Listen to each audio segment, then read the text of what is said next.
love me. Tell me pretty lies, look me in the face. Tell me that you love me, even if it's fake.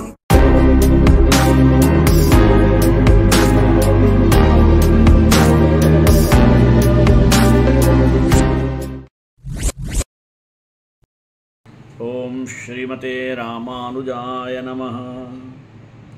మన భారతదేశంలో బాగా ప్రాచుర్యం పొందినటువంటి మతాలు చాలా ఉన్నాయి. వాటిలో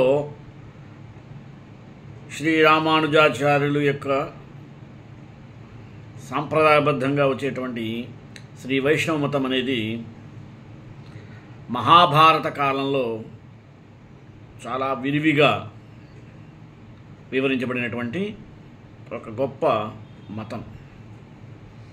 అటువంటి శ్రీ వైష్ణవ మతానికి ఎనలేని సేవ చేసినటువంటి మహనీయులు ఎంతోమంది కలరు. అటువంటి వైష్ణవ మతం యొక్క ప్రాచుర్యాన్ని గురించి మనం తెలుసుకోవాలంటే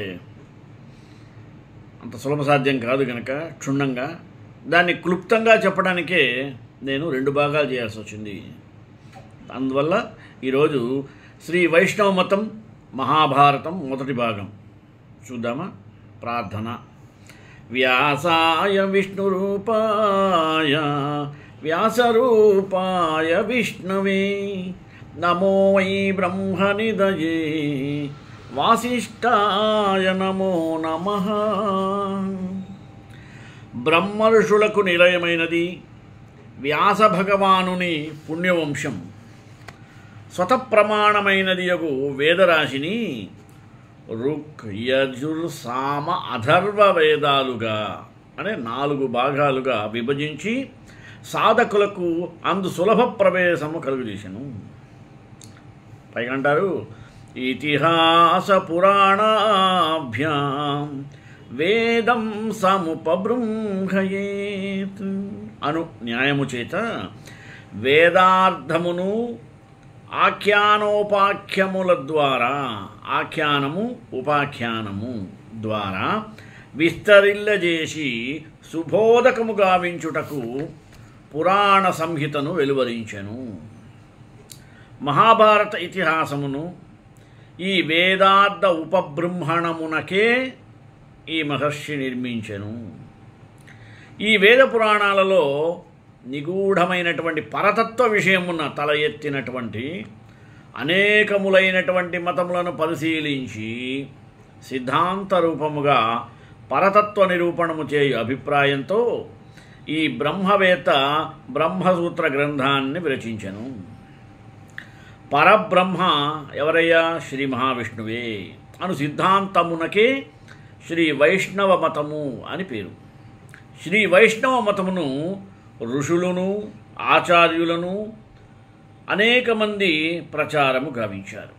శ్రీమద్ రామానుజులు శ్రీపూర్ణ ప్రజ్ఞులు అనగా శ్రీ మధ్వాచార్యులు శ్రీ వల్లభాచార్యులు మున్నగు వారు శ్రీ వైష్ణవ మతాచార్యుల్లో ప్రముఖులైనటువంటి వారు.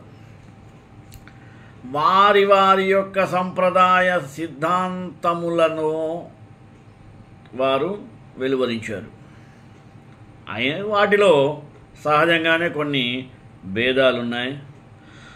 అయినప్పటికీ శ్రీమన్నారాయణుడే పరమాత్మానం అనేటువంటి అంశంలో మాత్రం వీరందరూ ఏకాభిప్రాయంతో ఉండేవారే. అసలు శ్రీ వైష్ణవ మతంలో గొప్పగా చెప్పుకోవాల్సింది ఏంటంటే ప్రధానంగా చెప్పాల్సింది తత్వత్రయము అంటారు. అంటే సంగ్రహంగా శ్రీ వైష్ణవ మత స్వరూపం ఇది. ఇందు చిత్తు ఈశ్వరుడు అణుతత్వములు 3 ఉన్నాయి. ఇది నిత్యములు. అంటే చిత్తు అచిత్తు ఈశ్వరుడు. అచిత్తు అంటే అక్షరము అవ్యక్తము ప్రకృతి ప్రధానము మాయా మొదలైనటువంటివి పర్యాయ పదాలు దీనికి. ఇది కాలము మూల ప్రకృతి శుద్ధ సత్వము అను 3 విధములై ఉంటుంది. ఈ అచిత్తు జీవేశ్వరుల వలె అనాది నిత్యము సర్వవ్యాప్తము. వీటిలో కాల ప్రకృతి గురించి తెలుసుకోవాలంటే అఖండమయ్యు వ్యవహారికంగా ఘటిక, దినము, యుగము, కల్పము, మహాకల్పము వంటి విభాగములు కలదై భాషించును కనుక దీనికి కాల ప్రకృతి అని పేరు. మరి మూల ప్రకృతి అంటే ఏంది? ఇదే జగత్తునుకెల్లా ఉపాదాన కారణమైనటువంటిది. విశ్వమునందలి స్థావర జంగమ రూపములన్నింటికి ఇది ప్రధానమైనటువంటి మూలం. దీని మొదటి వికారమునకే మహత్తు అని పేరు. సాత్విక, రాజస, తామస రూపమును ఈ మహత్తు 3 విధాలుగా ఉన్నాయి. ఈ మహత్తు నుండి తిరిగి సాత్వికాది రూపమైనటువంటి త్రివిధ అహంకారములు పొడచూపుచున్నవి. అందలి సాత్విక అహంకారము నుండి ఏమేర్పడిందయ్యా? మనస్సు కలిగింది. అసలు మనస్సు అంటే అంతఃకరణమనియు మనసుకు పేరు. సమస్తములైనటువంటి జ్ఞానములన్నిటికీ ఇది జన్మస్థానము. అందుకనే దీనికి హృదయకోశమే స్థానంగా చెప్పబడుతుంది. జ్ఞానేంద్రియాలు 5, కర్మేంద్రియాలు 5. రూప, రస, స్పర్శ, ఘ్రాణ, శ్రవణేంద్రియములు దీని వలనే కలుగుతుంది, అంటే జ్ఞానం వలననే. పృథివ్యాదులైనటువంటి పంచభూతములను దీని వలననే ఏర్పడును. ఈ సాత్విక, రాజస, తామస అహంకారములు ఈశ్వర సంకల్పానుసారము ఈ విశ్వమందలి సమస్త రూపములుగా పరిణమిస్తుంది. ఇకపోతే శుద్ధ సత్వ ప్రకృతి. ఇది భౌతికమైనటువంటి ఈ జగత్తునకున్నటువంటి చాలా విశిష్టమైనది, అన్నిటికన్నా మిక్కిలి భిన్నమైనది, విలక్షణమైన. ఇది నిత్య విభూతి అనేటువంటి శ్రీవైకుంఠమే. సర్వేశ్వరుడైనటువంటి శ్రీమన్నారాయణునికి నెలవు కూడా. సర్వేశ్వరుడును అతని విశేషానుగ్రహపాత్రుడైనటువంటి అనంత, గరుడ, విశ్వక్సేనాదులకు నిత్యులును ముక్తులును కోరినప్పుడు వారి యొక్క మనోరథానుసారముగా ఆయా మూర్తులు ఈ శుద్ధ ప్రకృతి నుండియే ఏర్పడుచున్నవి. ఇది అచిత్తుహము. రెండవది చిత్తు. జీవాత్మ అని దీనికి పేరు. ఇది నిత్యమైనది. చిత్తు అణువు జ్ఞానస్వరూపము. జీవాత్మది అయినటువంటి ఈ జ్ఞానము పరమాత్మది అయినటువంటి జ్ఞానము వలె నిరవధికము కాదు. కర్మాదుల వలన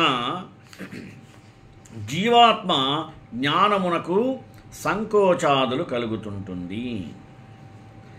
జగత్ కర్తృత్వాది విశేష శక్తుల విషయమును తప్ప మిగిలిన గుణములలో ఈ జీవాత్మకు పరమాత్మతో పోలిక కలదు. అఖండము, నిత్యము, జ్ఞానానందమయమునైనటువంటి ఈ జీవాత్మ కర్మబద్ధమై నిజశక్తులను కోల్పోయి మోక్షప్రాప్తి కలిగిన మీదట స్వస్వరూపమున వెలుగొందును. జీవాత్మలు ఏంది? అసంఖ్యాకములైనవి, అనంతములైనటువంటివి. ప్రకృతిలో ప్రతి అంశము దీనికి శరీరము, ప్రతి జీవియు ఈశ్వరునికి శరీరము. పరమాత్మ శరీరి, ప్రకృతి శారీరకమైనది. జీవాత్మకు అంతర్యామి అయినటువంటి సర్వేశ్వరుడు శ్రీమన్నారాయణుడు నియామకుడు. దేహమున ఈ జీవాత్మకు స్థానము మన యొక్క హృదయము. జీవులు నిత్యులు, ముక్తులు, బద్ధులు అని 3 విధములైనటువంటి వారు కలరు. ఎవరయ్యా నిత్యులు? అనంతాళ్వార్, గరుడాళ్వార్, విశ్వక్సేనాది మొదలైనటువంటి వారు నిత్యులు. వీరు సాక్షాత్ శ్రీమన్నారాయణుని విశేష అనుగ్రహమునకు సదా పాత్రులు. వీరికి కర్మబంధము కానీ ప్రపంచ సంబంధము కానీ లేనే లేదు. సర్వేశ్వరుని యొక్క దివ్యమంగళ విగ్రహాన్ని సేవిస్తూ ఆనందామృతమును అనుభవించువారు వీరు. శ్రీహపతికి ఎల్లవేళలా కింకరులు అంటే కైంకర్యాన్ని సేవను చేసేటువంటి వారు. ఇంక రెండవది, ఎవరయ్యా ముక్తులు అంటే కర్మబద్ధులై ఉండి కూడా సదనుష్ఠానము చేతను ఆచార్య అనుగ్రహము చేతను కర్మబంధ విముక్తులై పరమపదమును చేరి సర్వేశ్వరుని సేవించుచు ఆనందించుట జీవులు నారదాది మొదలైనటువంటి వారు. ఇక బద్ధులు ఎవరయ్యా అనేది మూడో రకంగా ప్రశ్నించుకున్నట్లయితే కర్మవశులై తగులుకున్నటువంటి సామాన్య జీవులే వీరు. దేవతలు, మానవులు, మరి పశుపక్షాదులు ఈ కోవకు చెందినవారు. ఇంకా మూడవది ఈశ్వరుడు. ఆత్మ పరమాత్మ, బ్రహ్మ పరబ్రహ్మ, సత్తు నారాయణుడు, వాసుదేవుడు పరవాసుదేవుడు, విష్ణువు మహావిష్ణువు, పురుషోత్తముడు మొదలైనటువంటివి ఈశ్వరునకు కల పర్యాయ పదములు. మరి ఈశ్వరుడు నిత్యుడు, సత్యస్వరూపుడు, జ్ఞానస్వరూపుడు, అనంతుడు, విభువు, సర్వజ్ఞుడు, సర్వశక్తిమయుడునై ఉన్నాడు. ఈ విశ్వానికి ఇతడు ఉపాదాన కారణము అవుతున్నాడు, నిమిత్త కారణము, సహకారి కారణము కూడా అయి ఉన్నాడు. చిత్ అచిత్తులలో ఈశ్వరుడు ఆ పృథక్ సిద్ధ సంబంధము కలిగి ఉండును. చిత్ అచిత్తులు ఇతనికి శరీరము, ఇతడు శరీరి. ప్రళయ దశలో చిత్ అచిత్తులు ఈశ్వరుని యందు సూక్ష్మరూపమున చేరి ఉంటారు. దివ్య దృష్టి సృష్టిలో చిత్ అచిత్తులు స్థూల రూపముగా విస్తరిల్లగా తచ్చరీరకుడై ఈశ్వరుడు వెలిస్తూ ఉంటాడు. ఈ పేర్కొన్నటువంటి సూక్ష్మ అచిద్విశిష్టుడైనటువంటి ఈశ్వరునకును, స్థూల అచిద్విశేష్టుడైనటువంటి ఈశ్వరునకునకు భేదం లేదు. అతను చిత్తు కావచ్చు, అచిత్తు కావచ్చు. కాబట్టి శ్రీ వైష్ణవ మత సంప్రదాయమునకు ఏమన్నారు, విశిష్టాద్వైతము అని నామాంతరం కూడా ఉండటానికి కారణం ఇదే. అద్వైతులు కేవలం జీవేశ్వరులకు అభేదమును చెప్తూ ఉంటారు. జీవేశ్వరులు భిన్నులు అన్నది వైష్ణవ సిద్ధాంతము లేనిది సిద్ధాంతం. ఈ సిద్ధాంత ప్రవక్తకులు ఇందుకు ప్రమాణముగా ప్రదర్శించు ఉపనిషద్ వాక్యములు కొన్నాయి. ఏమవి? పృథకాత్మానం ప్రేరితారం చ మత్వా జుష్టస్తేనామృతతత్వమేతి. అంటే జీవాత్మను, వానికి ప్రేరకుడైనటువంటి పరమాత్మను భిన్నులుగా ఎరిగినవాడు అమృతాన్ని పొందుతాడు. రెండోది, శోష్ణుతే సర్వాన్ కామాన్ సహ బ్రహ్మణా విపశ్చితేతి. అంటే భగవదనుగ్రహ ప్రాప్తి పొందినటువంటి ముక్త జీవి ఆ పరమాత్మతో కూడా సమస్త దివ్య భోగాలను అనుభవిస్తాడు అని అర్థం. మూడవది, ఆత్మేశ్వరం శాశ్వతం శివమచ్యుతం. అంటే ఈ పరమాత్మయే జీవకోటిలకెల్లా ప్రభువు. పైగా ఎవరు? ఈశ్వరుడు, మంగళప్రదాయకుడైనటువంటి వాడు.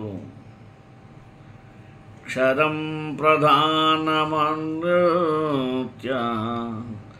అనృతాక్షరం చ హరి క్షతాత్మానవీశతే దేవయేకః. సర్వేశ్వరుడు ఒక్కడే, జీవ ప్రకృతులను రెండింటినీ ఏలేటువంటి వాడు ఆయన.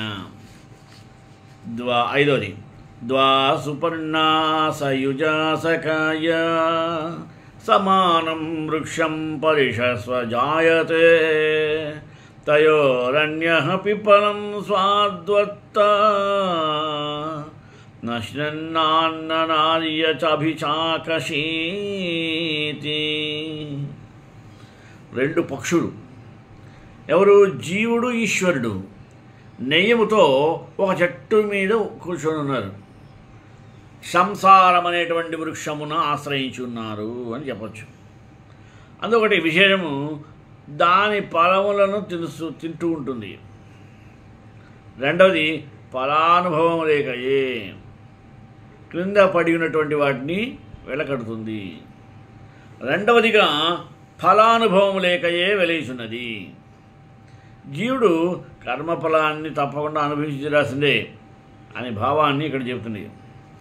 సకారణం కరణాధిపాధిపః నాస్య కశ్చిత్ జనితాచాధిపః. ఇంద్రియానికి అధిపతినటువంటి జీవునకు పరమాత్మ ప్రభువే కదా. ఈ పరమాత్మ ఎవరి వలన జనించినవాడు కాడు, అతనిని మించిన వాడును లేడు. 7 అంతఃప్రవిష్ట శాస్తాం జనానాం అన్నారు. ప్రాణులలో ప్రవేశించినటువంటి ఆ పరమాత్మయే అందరూ శాసించు ఉంటూ ఉంటాడు. 8 శోకామయతః బహుస్యాం ప్రజాయేవతి తత్ స్పృష్ట్వా తదేవానుప్రావిశత్. నేను అనేది అనేకం, జీవ ప్రకృతి రూపమైనటువంటి బహురూపమైనటువంటి విశేషతలు కావాలి. తన సంకల్పము చొప్పున సృష్టించిన ఈ సృష్టిలో అతను అంతర్యామిగా నిలిచిపోతాడు. భగవద్గీతలో కూడా దీని గురించి ఒక చక్కటి శ్లోకం ఉంది. య ఆత్మని తిష్టన్నంతరోదయం ఆత్మానవేదయస్వాత్మశరీరం యమాత్మానమంతరో యమా యతి సత్ ఆత్మ్యాం తార్యామ్యమృతః.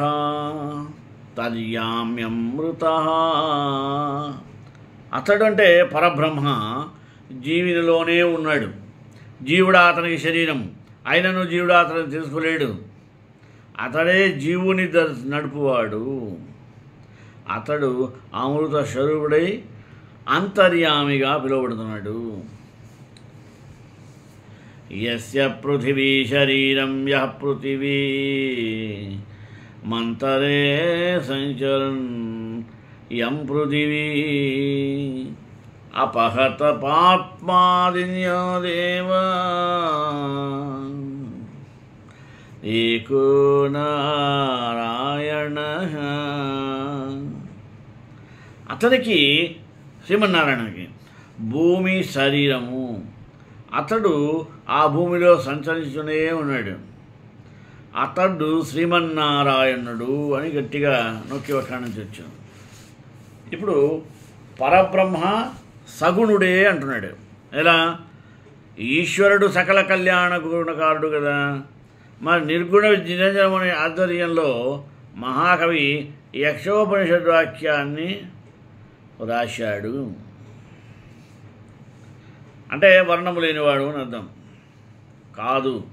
అట్టయినా సత్యభామ సత్య సంకల్పాది అని ఆ పరమాత్మను కీర్తించినటువంటి వైదిక వాక్యములకు సమన్వయము కుదరదు. కాబట్టి నిర్గుణ పదం అంటే హేయగుణరహితుడుగా పిలువబడుతున్నది. అనగా కళ్యాణ గుణ సంపన్నుడే అర్థం వస్తుంది. ఇందులో ఉపష్టంభకరణ అని ఒకటి ఉంది. అది చాలా పీక్ స్టేజ్లో ఉండేటువంటి ఒక ఇంద్ర నిగ్రహం. నెక్స్ట్ య సర్వజ్ఞ సర్వవిత్, అతడు సర్వజ్ఞుడు. సర్ప అంటే సర్పజ్ఞుడు, కానీ ఇక్కడ మనకి ఏంటంటే సర్వజ్ఞుడు. శ్రూయతే సర్వ విధములుగా తెలియబడినది. పరాశ్యశక్తి జ్ఞానం సర్వవేత్త. అంటే భగవానుడు ఎప్పుడు మనకి ఏది కావాలో వాటిని సునాయాసంగా ఇస్తుంటాడు. మనం ఇచ్చేది 10 అయితే ఆయన ఇచ్చేది 100. ఇంతటి వ్యత్యాసం ఉంది. ఏషో ఆత్మాపహతాత్తమ పాప్మా జరో విమృత్యుర్గిషకో విజిగత్యాని పిపాసః సత్యసంకల్పః. ఈ పరమాత్మ పాపదూరుడు, జరామరణరహితుడు, సత్యకామ సత్య సంకల్పములలో వెలివాడు మొదలైనటువంటి వాక్యముల వలన తెలిసింది. కళ్యాణగుణ పౌష్కల్యము చేతనే శ్రీహరి భక్తభోగ్యుడగుచున్నాడు. గుణమూర్తనము చేతనే గుణకీర్తనము వలననే పరమాత్మ శీఘ్రముగా ప్రసన్నుడగుచున్నాడు. వివాహానంతరము భక్త హృదయపూర్వకంగా నమ్ముకొని ఉంటాడు. ఇక పంచవిధ భగవత్ స్వరూపాలంటే ఏంది వినుంటారు. అంతర్బహిశ్చ తత్సర్వం వ్యాప్య నారాయణ స్థితః అనంతమవ్యయం కవిందేంద్రం సృష్టిసంభవం విష్టభ్యాహమిదం కృత్స్నం ఏకాంశేన స్థితో జగత్. అంటే ప్రమాణవాక్యముల వలన సర్వేశ్వరుడు శ్రీమన్నారాయణుడు జగదంతా నిండి నిబిడీకృతమై విశ్వేశ్వరుడై వెలయున్నాడు. అట్లు ఉన్నటువంటి ఆ మహావిష్ణువు 5 స్వరూపములతో సాధకులను అనుగ్రహిస్తుంటాడట శ్రీరామచంద్రుడు. ఎలా? పరస్వరూపము, వ్యూహ స్వరూపము, అలాగే విభవ స్వరూపము, 4 అంతర్యాపి స్వరూపము, 5 అర్చా స్వరూపము అని 5 రకాలు. పరస్వరూపం అంటే ఏంది అంటే ఇది పరమేశ్వరుని శుద్ధ సత్వతత్వం. దీన్ని బట్టి మనకు సమగ్రములైనటువంటి జ్ఞానశక్తి ప్రబలి. తత్వశాస్త్రము సమగ్ర విజ్ఞానంలో ఒక అవసరమైనటువంటి అంశంగా పెట్టినట్టయితే అది ప్రయోజనకరంగా ఉంటుంది. ఈ మూర్తిని పరవాసుదేవునికి అభివాదం చేసిన తర్వాత త్రిపాద్విభూతికి చెందినది కనుక ఇది నిత్యము కాను అభవ్యము. ఇక వ్యూహ స్వరూపం. వ్యూహం అంటే విభాగము. ఇది సంకర్షణుడు ప్రద్యుమ్నుడు తెలిపాడు. మరి కళ్యాణ గుణ పౌష్కల్యముల చేతనే శ్రీహరిభక్త భోగ్యుడుగుచున్నాడు. అది ఏ మరి అన్నిటికీ కారణము విభవతావరములలో అతని కమనీయమైన శివుడములే భక్త హృదయపూర్వక కర్షక మొదలైంది కదా అని ఇక్కడ చెప్పబడుతుంది. తర్వాత పంచవిధ భగవత్ స్వరూపాలు అన్నమాట. ఏమని? మనిషికి ఎప్పుడు కూడా ఆ దేవదేవుని యందు అనన్యమైనటువంటి భక్తి ప్రపత్తులు, శ్రద్ధాభక్తులు, వినయ విధేయతలు కలిగి ఉన్నప్పుడే మనకి తెలియనటువంటి అకస్మాత్ వేదర్ నెగిటివ్ ఆర్ పాజిటివ్ మనం అనుభవించడానికి అర్హత ఉంటుంది. ఆ దేవదేవత 5 స్వరూపాల్లో సాధకులకు మరి అనుగ్రహిస్తారన్నాం కదా. ఆ స్వరూపములు ఏందిగా? 1 పరస్వరూపము, 2 వ్యూహ స్వరూపము, 3 విభవ స్వరూపము, 4 అంతర్యామి స్వరూపము, 5 అర్చా స్వరూపము. ఇది పరమేశ్వరుని శుద్ధ శక్త్వ తత్వము. సమగ్రుడైనటువంటి జ్ఞానశక్తి బలైశ్వర్య వీర్య తేజో రూపం మొదలైనటువంటి వాటికి నిండినటువంటి నిలయమిది. ఈ మూర్తి త్రిసాద్విభూతికి చెందినటువంటిది. ఇది కూడా నిత్య ముక్తానుభవ్యము. మూడవది వ్యూహ స్వరూపము అన్నాడు. ఈ వ్యూహ స్వరూపంలో ఏమి చెప్పబడుతుంది అంటే కళ్యాణ గుణ పౌష్కల్యమున చేతనే శ్రీహరి భోక్తుడగొట్టుచున్నాడు. ఈనాడు ఆయన గుణాన్ని కీర్తించినట్లయితే ఆ పరమాత్మ శ్రీకృష్ణుడే మన కళ్ళ ముందు దర్శనమిస్తుంటాడు. విభవావతారమున మంటపంలో అతని కళ్ళ యందు ఒక రకమైనటువంటి గుణములే భక్త హృదయకు పూర్వకములవుతుంది.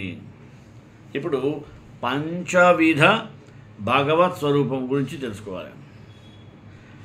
అంతర్బహిష్ట సర్వం వ్యాప్య నారాయణ స్థితః అనంతమవ్యయం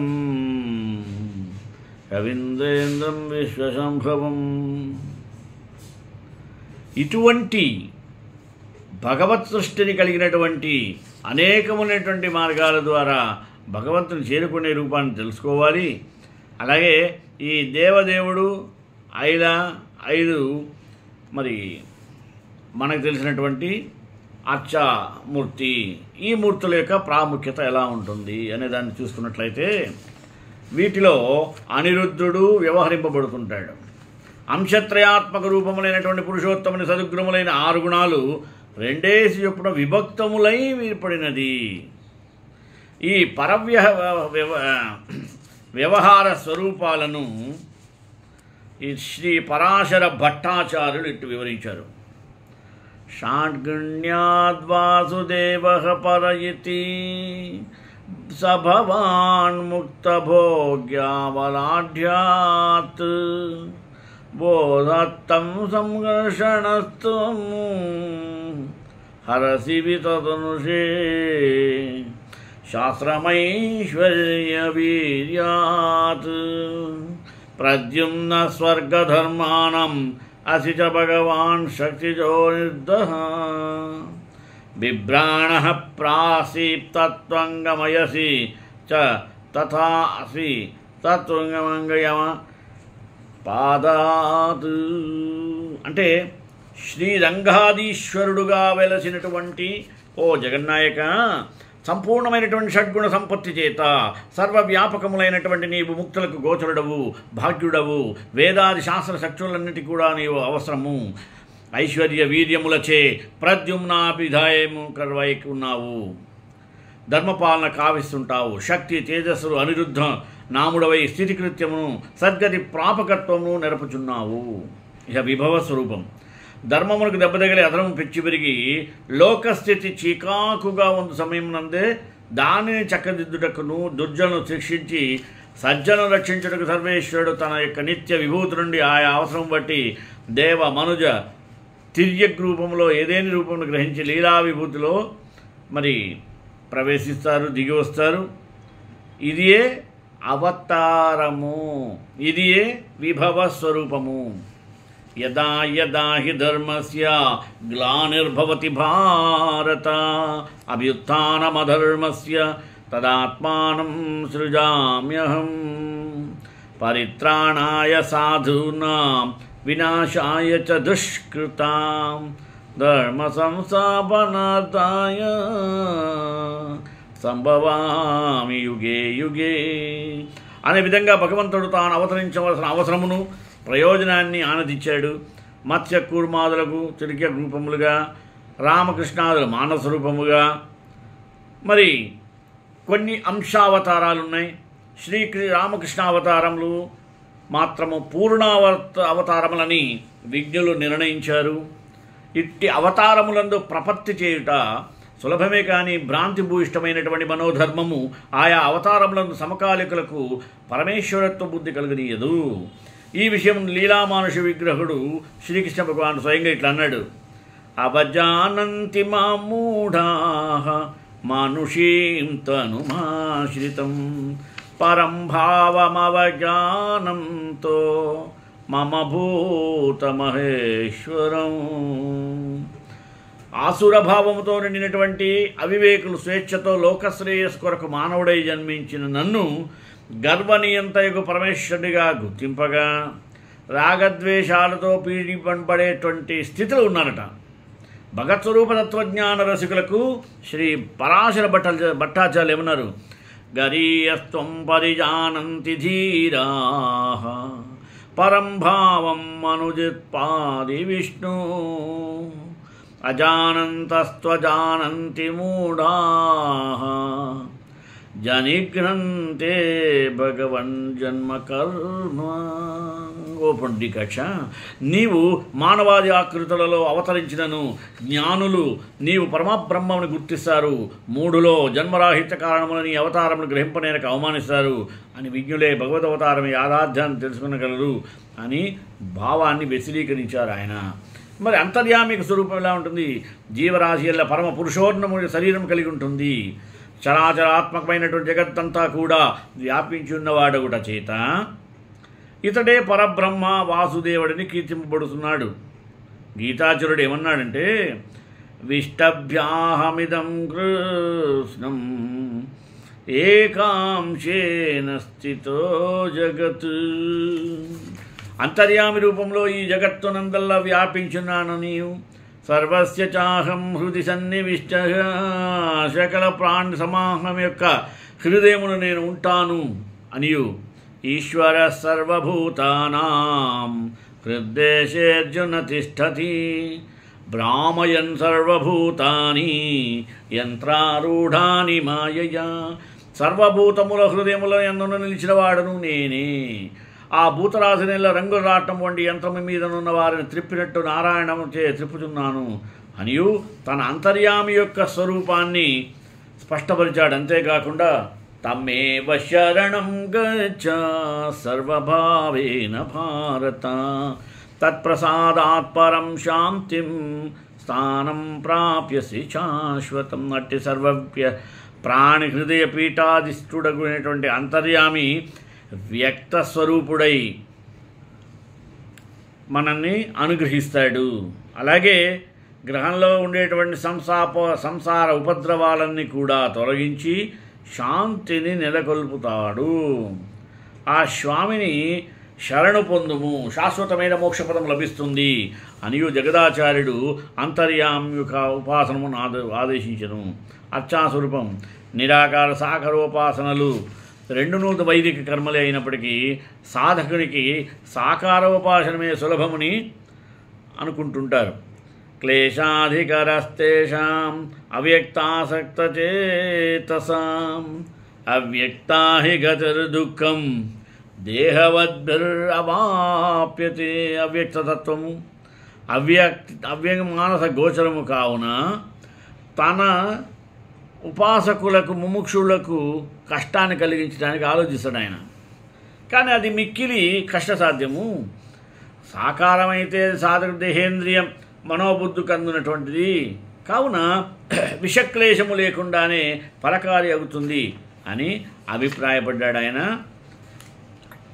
కప్యాసుడు, పుండరీకాక్షుడు, సహస్ర శీర్షుడు, మరి సహస్ర పొత్తు అనేటువంటి విధములుగా పురుషోత్మని పద్మహస్త, పద్మాలయ, పద్మపత్రాయ దాక్ష్యాన్ రీతిగా శ్రీదేవిని వర్ణిస్తున్నట్లుగా చిన్నదైన వైదిక వాంగ్మయ ఛాయలు కలిగినటువంటి సాకార ఉపాసనా భావమునకు ప్రాంతి విద్వేషమునకు ప్రాతిపదిక అయ్యను. ఈ పరబ్రహ్మయు శ్రీ మహావిష్ణువును దివ్యమంగళ స్వరూపము అఖిలహేయ ప్రత్యనీక కళ్యాణ పూర్ణునిగా తత్వదర్శనులు రూపొందించుకున్నారు. మంత్రాధీనంతు దైవతం అని రీతిగా దారి తప్పకుండా దారుశిలాలోహాలతో నిర్మితములైనటువంటి అర్చామూర్తుల యందు మంత్రానుష్ఠాన ప్రభావం వలన ప్రాణ ప్రతిష్ఠ జరిపి సర్వేశ్వర సన్నిధ్యానికి జరపడం ముఖ్యము. అర్చావతారమునకు సంబంధించిన ఆలయ నిర్మాణము, ముహూర్తి రూపకల్పము, ప్రతిష్టా విధి, మరి మంత్ర జప హోమ నిత్యార్చన పద్ధతులు మొదలైన సమస్తం కూడా మనకు తెలియజేస్తుంది. మరి సాధకుల యొక్క కర్మఫలము వాళ్ళు అనుభవించి తీరాల్సిందే. ఈ ఆగమాలు శృతుల వలె పరమ ప్రామాణికములైనటువంటివి అయినప్పటికీ మోక్షులను అనుగ్రహింప శ్రీమన్నారాయణ చేతనోపదిష్టములై ఉన్నాయని విజ్ఞానధనులకు దేశకులు నిర్ణయించారు. భగవద్ అనుగ్రహ ప్రాప్తి కలిగినటువంటి మార్గములో అతి ముఖ్యమైనది అక్షాస్వరూప ఉపాసనా మార్గమును ఉపదేశించినది కావున పాంచరాత్రాగ శాస్త్రమునకు ఏకాయన శాస్త్రం అనే ప్రసిద్ధి కూడా కలిగినట్లుగా తేటతెలంగా చెప్పుకోవచ్చు. శృణుద్వం మునయ సర్వే వేదమేకాయనాభితం మోక్షాయ నాయయా వైద్పంఢా ఏతదన్యోన్యవిద్యతే తస్మాదేకాయతనం చేతి ప్రవదంతి మనీషినః. మోక్షమునకు ఇంతకన్నా మించినటువంటి మోక్ష మార్గము లేదు కాబట్టి ఇది ఏకాయన శాస్త్రము అనబడుచున్నది. ఇది ఒక వేదము. శ్రీకాంతాయ కళ్యాణ శ్రీ వెంకటవాస శ్రీనివాసాయ మంగళం. మంగళాశాసన ప్రేమదాచార్య పురమే సర్వేశ్వ పురైరాచార్య సత్కృతాయాస్తు మంగళం.